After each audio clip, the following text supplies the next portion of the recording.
My name is Jesper Nielsen, and I'm here at Rare looking at Banjo Kazooie 3.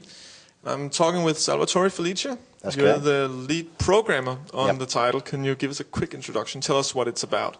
So Banjo and Kazooie is obviously the third game, and it takes the bear and the bird who sits in Banjo's backpack and extends the platform genre, we think, evolves it, and we've taken away a lot of the platform moves, and the idea is now we use contraptions, or use parts to create contraptions to compete in challenges, collect jiggies, defeat Grunty, end the game.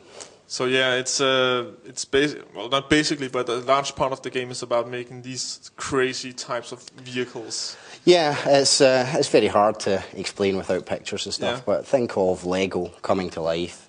You take these blocks with various functions, wheels, engines, wings, propellers, put them together, build vehicles to compete in challenges.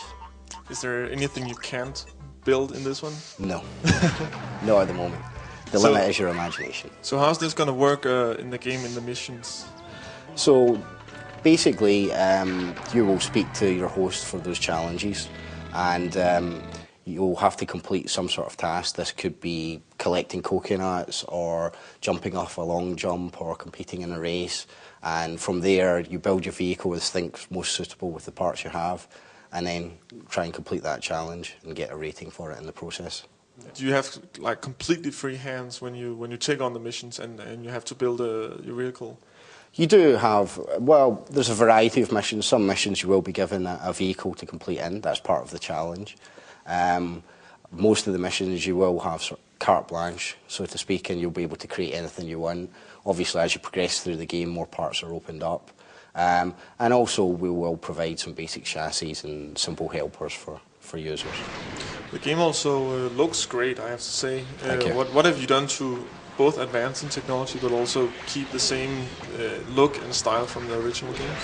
One of the things that we felt, especially when we were sort of doing the characters, we started going down the traditional approach of making them next generation, adding lots more triangles, smoothing everything off. But we felt that took away some of the appeal we had from the N64 characters. So in the end, we went for a more blocky approach, which still seems to use a lot of triangles, but it's very stylistic, and I think it sort of added that extra emphasis and brought the characters with them, but kept them close to where they're from as well. And for the backgrounds, we're extending the constructed theme, so you'll see all the backgrounds look as if they've been constructed together, sewn together from leather or patchwork, or hammered together from scaffolding. And it also looks to be quite a big world. How big exactly? It's kind of hard to put an exact size on it, but roughly our hub world showdown town is 6 times larger than any other background that Rare has produced, 6 times larger than the largest background in Perfect Dark Zero. And again, all the game worlds themselves are, 3-4 times larger than sort of other assets. And there will also be some kind of multiplayer in the game, right? Yes, there will be multiplayer both on the same box and over live. What's that about?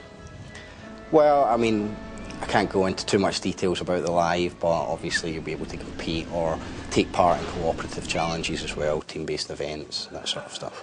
So you can basically also build your own machines and then compete with those? Yes, and hopefully just show them off, I guess. So how do you think fans will react to this game? Fans of the previous Banjo Kazooie games? Well, I'm not quite sure. Hopefully, I mean, the core of the team are the same team that made the previous 2 games. So obviously Banjo is quite important to us, as are the fans.